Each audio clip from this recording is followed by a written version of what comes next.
Nereye gidiyorsunuz? Gidiyoruz ya, hastalık vardı. Biz de yolunu gidiyoruz.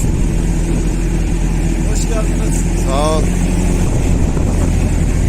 Allah razı olsun sizden. Devletimize.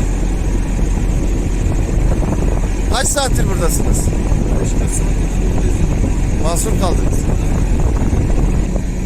Bizi sevde gene ederim. Çok teşekkür ederim. Allah razı olsun. Devletimize, milletimize çok teşekkür ederim. Geldi bizim için. Yolunu açmıştı.